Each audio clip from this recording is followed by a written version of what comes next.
আসসালামু আলাইকুম। JK learning একাডেমিতে আপনাদেরকে স্বাগতম। আজকের ভিডিওতে আমরা বাংলাদেশের যে প্রধান প্রধান নদ নদীগুলো, তাদের উৎপত্তি স্থল, মিলনস্থল এবং বিস্তারিত সব কিছু দেখব। প্রথমেই আমরা যদি দেখি যে পদ্মা নদীর কথা যদি আমরা চিন্তা করি, পদ্মা অথবা গঙ্গা, এই যে এই পাশটাতে হিমালয়ের গাঙ্গোত্রী হিমবাহ।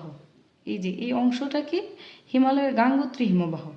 এই পদ্মা নদীর উৎপত্তি স্থল কিন্তু এই হিমালয়ের গাঙ্গোত্রী হিমবাহ। হিমালয়ের গাঙ্গোত্রী হিমবাহ থেকে উৎপত্তি হয়ে এখানে চাঁপাইনবাবগঞ্জ জেলা। এখানে কোন জেলা? চাঁপাইনবাবগঞ্জ। চাঁপাইনবাবগঞ্জ জেলা দিয়ে এই গঙ্গা নদীটি পদ্মা নাম নিয়ে বাংলাদেশে প্রবেশ করেছে। তাহলে পদ্মা নদীর উৎপত্তি স্থল কোথায়? হিমালয়ের গাঙ্গোত্রী হিমবাহ থেকে। এবং এই পদ্মা নদীটি কোন জেলা দিয়ে বাংলাদেশের ভিতরে প্রবেশ করেছে? চাঁপাইনবাবগঞ্জ জেলা দিয়ে। এরপর প্রায় 145 কিলোমিটার প্রবাহের পর বাংলাদেশের অভ্যন্তরে কুষ্টিয়া জেলা দিয়ে প্রবেশ করেছে। এটা পদ্মা নদীর উৎপত্তি স্থল এবং পদ্মা নদীর যেই জেলা দিয়ে প্রবেশ করেছে। এরপর আমরা যদি দেখি যে এ পাশে হিমালয়ের কৈলাসশৃঙ্গের নিকট মানস সরোবর হ্রদ, আর এ পাশে সিকিমের পার্বত্য অঞ্চল। পদ্মা নদীর উৎপত্তি হিমালয়ের গাঙ্গোত্রী হিমবাহ, আর তিস্তা নদী এদিক থেকে সিকিমের পার্বত্য অঞ্চল থেকে তিস্তা নদী বাংলাদেশে প্রবেশ করেছে। তার মানে এই যে নদীটা দেখতে পাচ্ছি আমরা, এটা তিস্তা নদী। এটা কোন নদী? তিস্তা নদী।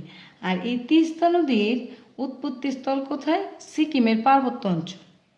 আর এ পাশে হিমালয়ের কৈলাসশৃঙ্গের নিকট মানস সরোবর হ্রদ। এই মানস সরোবর হ্রদ থেকে, কৈলাসশৃঙ্গের মানস সরোবর হ্রদ থেকে ব্রহ্মপুত্র নদটির উৎপত্তি। এবং এই ব্রহ্মপুত্র নদটি আসামে ডিহি নামে পরিচিত। কি নামে পরিচিত? আসামে এটি ডিহি নামে পরিচিত। এদিক দিয়ে মানস সরোবর হ্রদ থেকে উৎপত্তি নিয়ে বাংলাদেশে প্রবেশ করেছে কুড়িগ্রাম জেলা দিয়ে। এখানে কুড়িগ্রাম জেলা দিয়ে বাংলাদেশে প্রবেশ করেছে। এরপর তিস্তা নদী এবং ব্রহ্মপুত্র নদী, এদিকে ব্রহ্মপুত্র নদী নদ। ব্রহ্মপুত্র নদ এবং তিস্তা নদী দুইটার মিলনস্থল চিলমারি। তাহলে তিস্তা প্লাস ব্রহ্মপুত্র এই দুইটার মিলনস্থল কোন জায়গা? এই দুইটার মিলনস্থল চিলমারি। এরপর এই ব্রহ্মপুত্র নদ জামালপুরের দেওয়ানগঞ্জ এসে, এই জায়গাটার নাম জামালপুরের দেওয়ানগঞ্জ।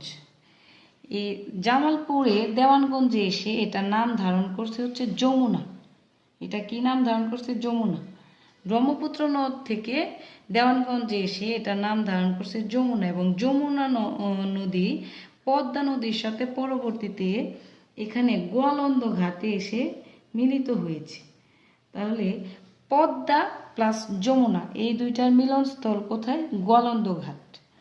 তাহলে আমরা যদি দেখি যে যমুনা নদীর উৎপত্তি স্থল কোথায়, তাহলে যমুনা নদীর উৎপত্তি স্থলও কিন্তু সেই হিমালয়ের কৈলাসশৃঙ্গের মানস সরোবর হ্রদ। এটা থেকেই কিন্তু যমুনা নদীর উৎপত্তি। আর পদ্মা প্লাস যমুনা এই দুইটা মিলিত হয়েছে গোয়ালন্দ ঘাটে। এদিক থেকে আমরা যদি দেখতে পাই, এ পাশে যে উপনদীগুলো গেছে, এই দুইটা উপনদী যমুনার উপনদী। এদিকে যে উপনদীটি গেছে এটার নাম আত্রাই, আর এ পাশে যে নদীটি গেছে এটা করতোয়া। তাহলে যমুনার উপনদী আত্রাই এবং করতোয়া। যমুনা নদী পদ্মার সাথে মিলিত হয়েছে এখানে গোয়ালন্দ ঘাটে। আবার আমরা যদি দেখি এই পাশে যে এসেছে এটা ধলেশ্বরী নদী। এটা ধলেশ্বরী। ধলেশ্বরী যমুনার একটা শাখা নদী। আর ধলেশ্বরীর শাখা নদী এখানে বুড়িগঙ্গা। বুড়িগঙ্গা তাহলে ধলেশ্বরীর শাখা নদী, আর যমুনার শাখা নদী ধলেশ্বরী। এরপর আমরা যদি দেখি যে মেঘনা নদীর কথা, এখানে এই পাশে মেঘনা নদী, এই পাশে পদ্মা নদী, মেঘনার উৎপত্তি স্থল। এই যে আসামের লুসাই পাহাড়, এদিকে আসামের লুসাই পাহাড়। আসামের লুসাই পাহাড় থেকে এটা ভারতে এটার নাম ছিল বরাক নদী। বাংলাদেশে প্রবেশ করেছে বাংলাদেশের সিলেট জেলার অমলসিদ এলাকা অঞ্চল দিয়ে সুরমা এবং কুশিয়ারা। এটা কুশিয়ারা। এই যে এই নদীটা আমরা দেখতে পাচ্ছি, এটা কুশিয়ারা। আর এটা হচ্ছে সুরমা। সুরমা এবং কুশিয়ারা নামে প্রবেশ করছে। সুরমা আর কুশিয়ারা নদী মিলিত হয়েছে এখানে আজমেরীগঞ্জ। কোথায় মিলিত হয়েছে? আজমেরীগঞ্জ। সুরমা প্লাস কুশিয়ারা এই দুইটার মিলনস্থল তাহলে কোথায়? আজমেরীগঞ্জ। আর এই যে সুরমা আর কুশিয়ারা এই দুইটা মিলিত হয়ে এই যে এখানে একটা স্রোত প্রবাহিত হয়েছে, এটার নাম হচ্ছে কালনী। এটার নাম কি? কালনী। তাহলে এরপর ভৈরবে এসে কিশোরগঞ্জ জেলার ভৈরব বাজারে এসে এটা হচ্ছে নাম ধারণ করছে মেঘনা। এটা কি নাম ধারণ করছে? মেঘনা। তার মানে আমরা যদি দেখি যে মেঘনা নদীর উৎপত্তি স্থল কিন্তু আসামের লুসাই পাহাড়। এটা হচ্ছে প্রথমে সিলেট জেলা দিয়ে সুরমা এবং কুশিয়ারা নামে প্রবেশ করছে। এটা হচ্ছে সুরমা নদী আর এটা হচ্ছে কুশিয়ারা নদী। সুরমা আর কুশিয়ারা মিলিত হয়েছে আজমেরীগঞ্জে। এরপরে এই যে মিলনের পরে এখানে যে একটা স্রোত প্রবাহিত হয়েছে এটা হচ্ছে কালনী নামে পরিচিত। আর এই কালনী স্রোতটা ভৈরব বাজার কিশোরগঞ্জ জেলার এখানে হচ্ছে কিশোরগঞ্জ জেলার ভৈরব বাজারে এসে এটা মেঘনা নাম ধারণ করছে। এরপর আমরা যদি দেখি এই কালনীটা এখানে এসে মেঘনা নাম ধারণ করছে, কিন্তু এই কালনী স্রোত আর এদিক থেকে হচ্ছে ব্রহ্মপুত্রের আসা পুরাতন ব্রহ্মপুত্রের যে একটা স্রোত, এই পুরাতন ব্রহ্মপুত্র আর হচ্ছে কালনী এই দুইটা মিলনস্থল হচ্ছে কোথায়? ভৈরব বাজারে। তারপর এখানে এদিক থেকে এসেছে হচ্ছে পদ্মা আর এদিক থেকে এসেছে হচ্ছে কি? মেঘনা। এই পদ্মা আর মেঘনা মিলিত হয়েছে কোথায়? চাঁদপুরে মিলিত হয়ে এটা মেঘনা নাম ধারণ করে এটা পরবর্তীতে বঙ্গোপসাগরে পতিত স্থল হয়েছে।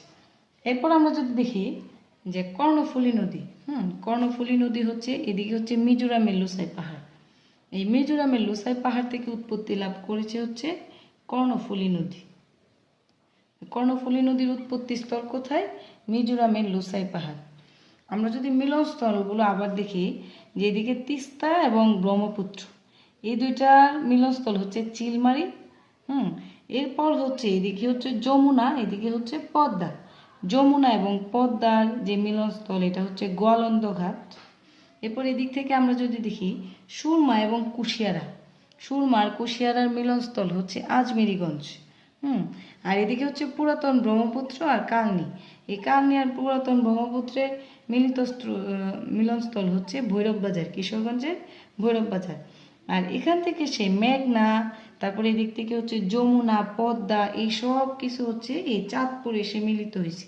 চাঁদপুরে এসে মিলিত হয়ে তারপর হচ্ছে বঙ্গোপসাগরে গেছে। আর এদিক থেকে হচ্ছে মিজোরামের লুসাই পাহাড়। এই মিজোরামের লুসাই পাহাড় থেকে উৎপত্তি লাভ করছে হচ্ছে কর্ণফুলী নদী। এরপর হচ্ছে আমরা যদি দেখি যে পদ্মার পূর্ব নাম কি ছিল? পদ্মার পূর্ব নাম হচ্ছে কীর্তিনাশা। আর যমুনার পূর্ব নাম কি? যমুনার পূর্ব নাম হচ্ছে জোনাই। আর ব্রহ্মপুত্রের পূর্ব নাম হচ্ছে লৌহিত্য। আর এদিক থেকে যে কর্ণফুলী নদী, এই কর্ণফুলী নদী হচ্ছে বাংলাদেশের সব থেকে খরস্রোতা নদী। আর আমরা যদি দেখি মেঘনা নদী হচ্ছে গভীরতম, প্রশস্ততম, নাব্যতম, দীর্ঘতম। তার মানে আমরা যদি বলি যে গভীরতম, নাব্যতম, প্রশস্ততম, এরপরে হচ্ছে দীর্ঘতম নদী কোনটি? এই চারটাই হচ্ছে মেঘনা নদী। আর এই পাশে যে তিস্তা দেখা যাচ্ছে, এই তিস্তা নদীকে বলা হয় হচ্ছে উত্তরাঞ্চলের লাইফলাইন। আর খরস্রোতা নদী হচ্ছে কর্ণফুলী। আর বাংলাদেশের সবথেকে ক্ষুদ্রতম নদী, ক্ষুদ্রতম নদীর কথা যদি আমরা বলি, ক্ষুদ্রতম নদীর নাম হচ্ছে গোবরা। এটি হচ্ছে কোন জেলায় অবস্থিত? এটা হচ্ছে পঞ্চগড় জেলায় অবস্থিত। আসসালামু আলাইকুম, ধন্যবাদ সবাইকে।